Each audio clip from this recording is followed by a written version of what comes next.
Assalamualaikum warahmatullahi wabarakatuh. Allahumma salli ala Sayyidina Muhammad wa ala ali Sayyidina Muhammad. Rabbi shrah li sadri wa yassir li amri wahlul 'uqdatan min lisani yafqahu qawli. La haula wa la quwwata illa billahil 'aliyyil 'azim. Sahabatku, ikhwan muslimin dan muslimat yang dimuliakan Allah Subhanahu wa taala. Suatu ketika Raja Harun ar-Rasyid sedang bersedih, sedang memikirkan sesuatu yang mana kegundahan beliau ini, keresahan beliau ini terlihat oleh seorang sahabat beliau yang bernama Abu Nawas, yang mana Abu Nawas ini adalah seorang ulama sekaligus penasihat oleh Raja Harun ar-Rasyid, dan juga sebagai pelipur laranya, penghiburnya, penenteramnya Raja Harun ar-Rasyid, pelipur lara beliau. Melihat keadaan raja dalam keadaan gundah, risau, dan seperti banyak yang dipikirkan dari raut wajah beliau itu, maka Abu Nawas berkata, "Wahai raja, wahai paduka yang mulia, saya melihat Anda sedang risau, seperti ada sesuatu yang dipikirkan." Kata Raja Harun ar-Rasyid, "Iya, aku sedang risau, banyak yang aku pikirkan." Maka untuk menghibur sahabatnya sekaligus raja, maka Abu Nawas, "Wahai raja, bolehkah saya minta segelas air putih?" Kata raja, "Oh, boleh." Maka raja memanggil, "Hai pelayan, ambilkan segelas air putih untuk Abu Nawas." Maka diambilkan segelas air putih untuk Abu Nawas oleh pelayan tadi. Nah, ditaruh di depan Abu Nawas. Maka kata raja, "Wahai Abu Nawas, silakan minum." Maka Abu Nawas tadi minum. Ternyata Abu Nawas tidak minum. Tidak minum si Abu Nawas. "Kenapa enggak minum Abu Nawas?" "Enggak raja, ini bukan untukku. Tapi saya mohon paduka raja lah yang minum segelas air ini." "Kenapa?" "Gini raja. Wahai raja, coba bayangkan. Seandainya seluruh air di dunia ini habis kering karena kemarau panjang, lalu yang tersisa cuma satu gelas yang ada di depan raja ini, di depan paduka yang mulia ini. Tinggal satu gelas ini saja lagi. Seluruh air di dunia habis. Maka yang tersisa satu ini, kalau raja tidak minum dalam keadaan haus yang luar biasa, maka paduka akan meninggal dunia. Maka berapa paduka raja berani bayar segelas air putih ini?" Maka dengan spontan, tanpa berpikir panjang, Raja Harun ar-Rasyid berkata, "Wahai Abu Nawas, jika saya tidak minum air putih karena haus luar biasa, air habis di dunia ini, kalau tidak minum saya akan mati, maka saya berani bayar separuh kerajaan untuk segelas air putih ini." Abu Nawas pun tersenyum dan berkata, "Wahai paduka raja, coba minumlah segelas air putih itu." Maka Raja Harun ar-Rasyid minum segelas air putih ini. Bismillahirrahmanirrahim.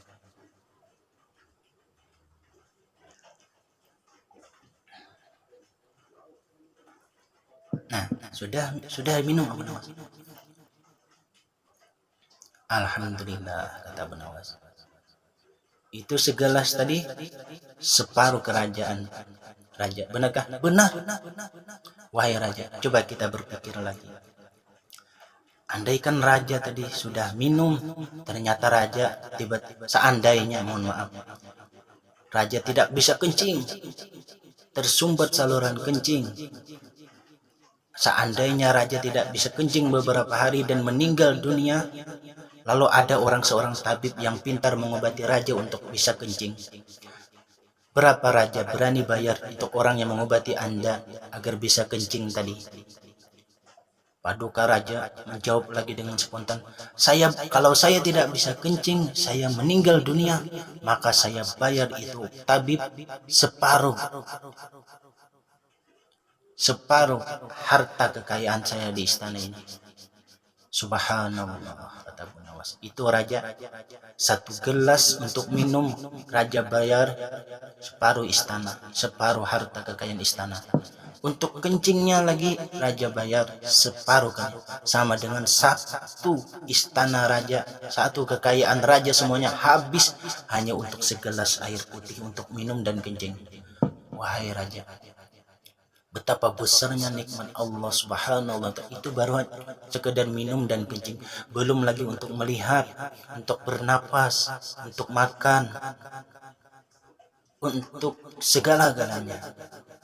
Betapa besarnya nikmat Allah Subhanahu wa Ta'ala. Sebagaimana firman Allah Subhanahu wa Ta'ala, wa in ta'uddu ni'matallahi la tuhsuha. Seandainya, kata Allah, engkau menghitung nikmatku, niscaya engkau tidak akan sanggup untuk menghitungnya. Bahkan firman Allah dalam ayat yang lain, seandainya ranting-ranting kayu dijadikan pulpennya, daun-daun dijadikan kertasnya, seluruh air yang ada di samudra lautan dijadikan tintanya, maka kekeringan air laut, kehabisan daun-daun, kehabisan ranting kayu untuk menghitung nikmat Allah, la tuhsuha, tidak akan selesai, tidak akan sanggup untuk menghitungnya nikmat Allah Subhanahu wa Ta'ala. Masya Allah, tabarakallah. Betapa besarnya nikmat Allah SWT untuk hamba-hambanya. Sahabatku, ikhwan muslimin dan muslimat yang dimuliakan Allah SWT. Maka seketika itu juga Raja Harun ar-Rasyid ceria wajahnya, berbahagia. Ya, benar sekali Abu Nawas. Apa yang membuatku risau? Memikirkan nikmat Allah lebih menyenangkan daripada memikirkan bala musibah dan pikiran ini dan itu. Bahkan sahabatku yang dimuliakan Allah SWT, ada seorang waliullah, beliau berkata, seorang ulama, beliau itu berkata, katanya, bagaimana mungkin bisa berjalan jika kakimu sedang terikat? Kaki terikat dengan tali, bagaimana engkau bisa berjalan? Jangan dijawab bisa dengan melompat, yaitu pocong nanti. Jadi bagaimana mungkin engkau bisa berjalan sedangkan kakimu terikat? Artinya apa maksud beliau itu? Bagaimana mungkin engkau bisa memikirkan nikmat yang Allah SWT berikan kepada engkau, sedangkan yang engkau pikirkan hanya balanya, bala musibahnya. Padahal bala musibah yang diberikan Allah untuk hambanya hanyalah cobaan. Cobaan itu bagaikan setetes air di lautan, sedangkan nikmat Allah SWT bagaikan samudra. Tapi kita lupakan nikmat yang banyak itu, yang kita pikirkan hanya setetes bala musibahnya saja, dan kita melupakan samudra nikmatnya. Astaghfirullahaladzim. Semoga Allah SWT memberi kita taufik dan hidayahnya agar menjadi hambanya yang pandai bersyukur, insya Allah. Sahabatku yang dimuliakan Allah SWT, kembali ke cerita tentang minum. Minum ini ada yang disunahkan Rasulullah SAW adalah 3 tegukan untuk mensyukuri nikmat Allah SWT. 3 tegukan. Jangan bernapas di dalam air. Rasulullah tidak bernapas di dalam air. Rasulullah itu minumnya 3 tegukan. Bismillah. Mohon maaf, saya contohkan tidak persis apa seperti Rasulullah. Jika salah dan khilaf tolong diluruskan, tolong dibetulkan. Tapi kata guru saya, Rasulullah itu minumnya 3 tegukan dan tidak bernapas di dalam air. Bismillah. Misalnya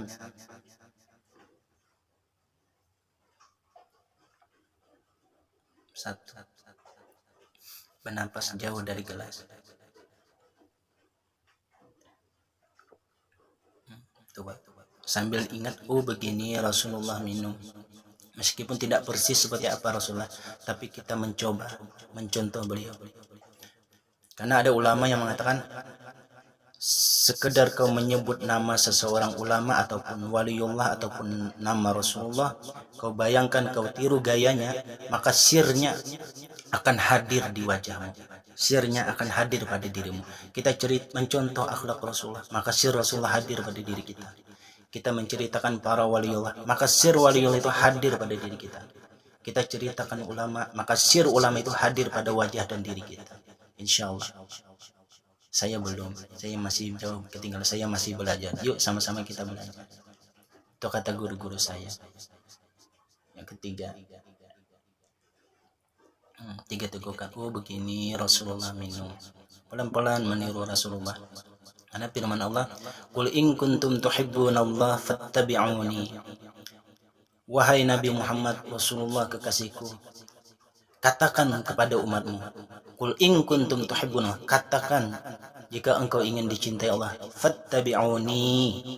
Contoh apa yang dicontohkan oleh Rasulullah sallallahu alaihi wasallam. Pelan-pelan mencontoh akhlak Rasulullah, mencontoh makan beliau, minum beliau, senyum beliau, pelan-pelan. Dan juga ada sambil minum bisa untuk sambil bertafakur. Rasulullah bersabda, tafakur sesaat lebih besar pahalanya daripada beribadah sunnah 60 tahun. Coba bayangkan kita, tahajud 60 tahun, puasa sunnah 60 tahun, sholat sunnah 60 tahun, bersedekah sunnah 60 tahun. Semua ibadah sunnah kita 60 tahun. Itu hanya kata Rasulullah, merenung sesaat lebih besar, Pak, lebih baik, khairun, lebih baik daripada beribadah amalan sunnah 60 tahun. Nah, sesaat itu 1 detik ataupun 2 detik ataupun 1 menit, itu sebentar, bukan 1 jam, sekejap. Bisa digunakan ini seperti yang dicontohkan guru-guru kita, minum sambil minum. Ingat 3 tegukan tadi, itu 3 tegukan yang dicontohkan Rasul itu maksudnya sambil dibayangkan. Misalnya minum begini, kita minum misalnya air ini manis, ini teh manis, kita anggap isinya teh manis meskipun air putih ya. Ini kita bayangkan teh manis, kita minum. Bismillahirrahmanirrahim. Syukur alhamdulillah, tidak ada larangan minum yang manis-manis. Coba kita kena gula darah, betapa menderitanya kita mau minum yang manis nggak bisa. Alhamdulillah tidak ada larangan minum yang manis-manis. Yang kedua, sambil dalam hati dibayangkan, alhamdulillah perutku menerima. Coba kita kena lambung, asam lambung mah parah, itu sekali minum makan semuanya dimuntahkan. Alhamdulillah perutku sehat, bisa menerima makanan dan minuman. Yang ketiga, syukur alhamdulillah aku bisa kencing. Berapa operasi, berapa bayar untuk kencing itu, berapa juta kita keluarkan duit hanya untuk kencing. Sekarang kita minum berapa gelas setiap hari, betapa enaknya kita kencing tanpa menderita. Lihat teman-teman kita, orang-orang di luar sana, menderitanya dia mau kencing ke rumah sakit dulu, membuang batu kencingnya, itu menderitanya dia, nggak bisa kencing berminggu-minggu. Kita 1 jam aja mau antri di WC mau kencing menderita.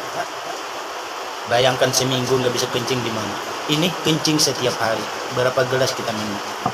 Yang pertama, tegukan pertama tadi adalah teh manis tadi. Alhamdulillah tidak ada larangan minum yang manis-manis. Ini tafakur nih, mengamalkan hadis tadi. Tafakur sesaat lebih baik daripada beribadah sunnah 60 tahun. Coba. Dan juga minum dengan cara seperti ini, masih banyak sebenarnya cara yang lain. Ini dengan minum saja misalnya, itu meningkatkan amal iman drastis, meningkat. Itu kata guru saya, apabila sambil tafakur sebetulnya iman meningkat naik drastis dengan tafakur tadi. Yang pertama, tidak ada larangan minum yang manis. Yang kedua, alhamdulillah perutku menerima, lambungku sehat. Coba aku asam lambung, muntah sekejap mata, seketika. Yang ketiga, alhamdulillah aku bisa kencing enak tanpa masuk rumah sakit. Andaikan setiap kencing ke rumah sakit tersumbat saluran kencing, berapa juta habis hanya untuk kencing saja. Alhamdulillah sehat, aku bisa kencing. Masya Allah, betapa besarnya nikmat Allah SWT untuk kita. Itu hanya satu poin minum saja, belum lagi nikmat Allah yang lain.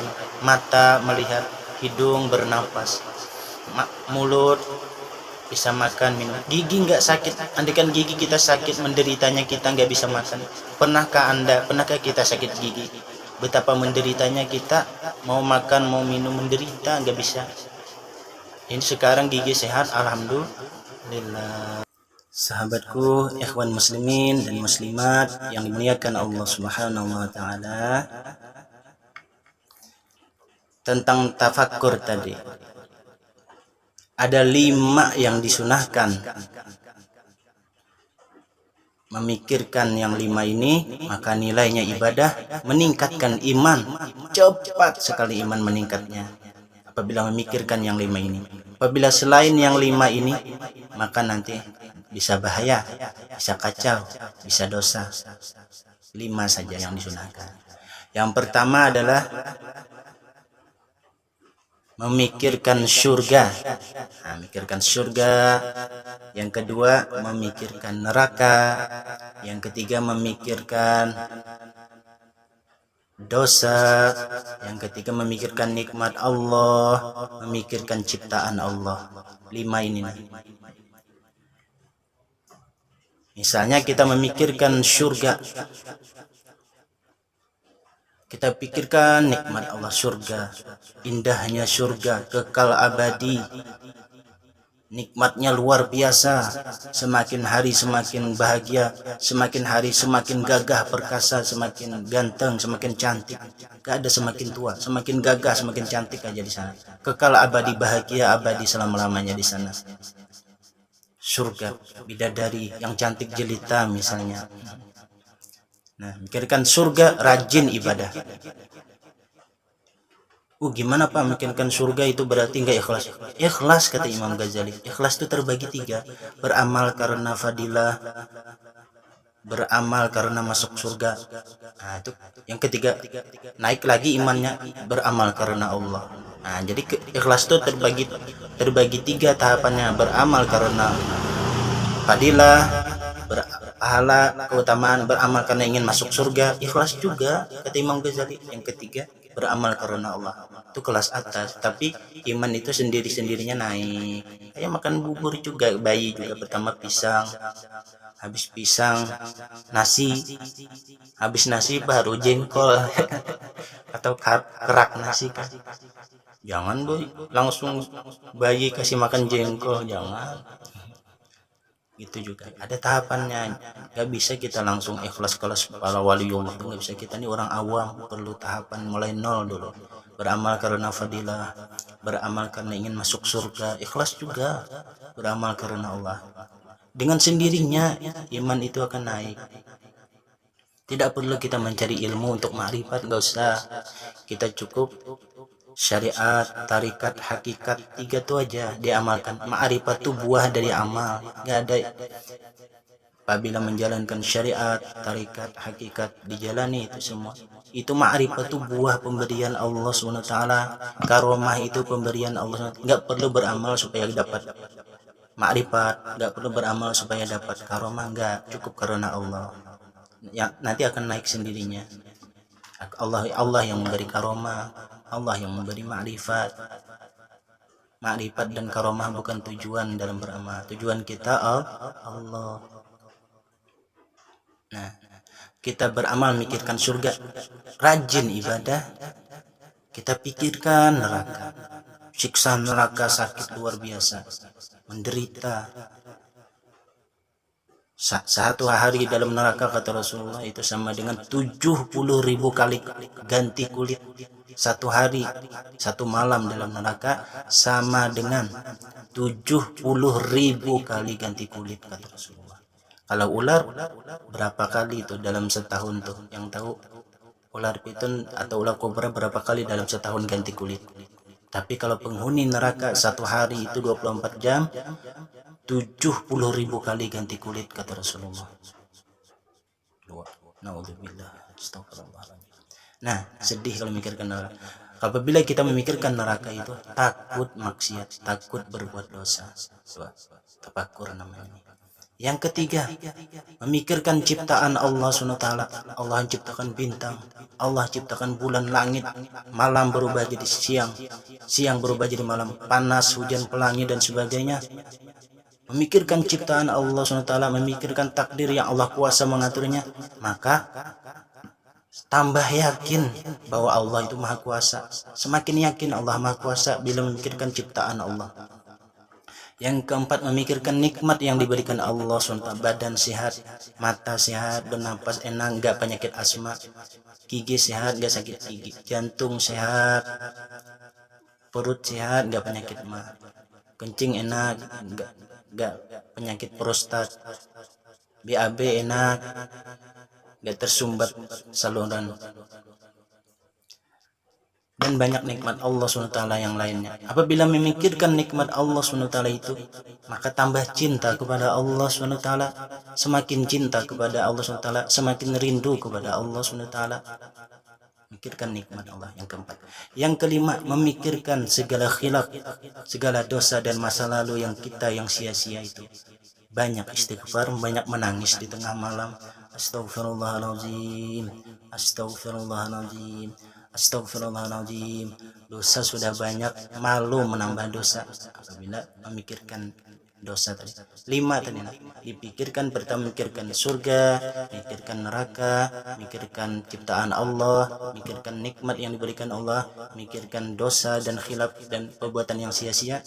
Ini meningkatkan amal, meningkatkan iman kita kepada Allah SWT. Kata guru saya, Kiai Haji Ahmad Bakri, Banjarmasin. Semoga kita bisa mengamalkannya. Semoga Allah memberi kita hidayah, insya Allah. Sahabatku, ini tadi saya tadi kan pegang gelas ini. Ini seperti cermin HP ini, pakai selfie, video selfie, foto depan. Nah, ini tangan kanan, saya pegang gelas tangan kanan. Tapi karena seperti cermin, maka ini seakan-akan saya tadi minum tangan kiri, ya. Sebenarnya saya bukan minum tangan kiri. Ini saya pegang gelas tangan kanan. Tapi karena layarnya pakai kamera depan, seakan-akan saya bercermin ke depan ini. Maka saya minum tangan kanan, terlihat dari kamera seakan-akan minum tangan kiri. Kok minumnya tangan kiri? Katanya mencontoh Rasulullah. Mana ada Rasulullah minum tangan kiri, ya kan? Ini tangan kanan. Tapi seperti cermin layarnya, kamera depan seperti cermin. Nah, ini tangan kiri, ini tangan kiri, ini tangan kanan, tapi seperti cermin. Itu aja klarifikasinya, supaya nggak dibilang kok minum tangan kiri. Enggak, cuma seperti cermin, ya, tolong dimaklumi. Nah, dan juga kita banyak bersyukur kepada Allah SWT, dan tidak sempurna syukur kita tanpa kita berterima kasih kepada orang yang menyampaikan. Teman menyampaikan ini dan itu, kita terima kasih kepada teman. Pandai berterima kasih kepada manusia. Siapa manusia yang paling berjasa kepada kita? Orang tua kita, keluarga kita, teman-teman kita, guru-guru kita. Banyak kita berterima kasih kepada mereka. Dan juga manusia yang paling berjasa kepada kita adalah Rasulullah SAW. Maka kita banyak berterima kasih kepada Rasulullah dengan banyak bersolawat. Kata Rasulullah, siapa yang paling banyak bersolawat kepadaku, kata Rasulullah, maka dia bersamaku, dekat, paling dekat di surga nanti bersamaku, kata Rasulullah. Dekat sama Rasulullah di surga nanti orang yang paling banyak bersolawat kepada Rasulullah. Allahumma sholli ala sayyidina Muhammad wa ala ali sayyidina Muhammad. Mudah-mudahan kita menjadi orang yang ahli dan rajin bersolawat. Sebagaimana hadis Rasulullah, "Man lam yashkurin nas lam yashkurillah." Tidak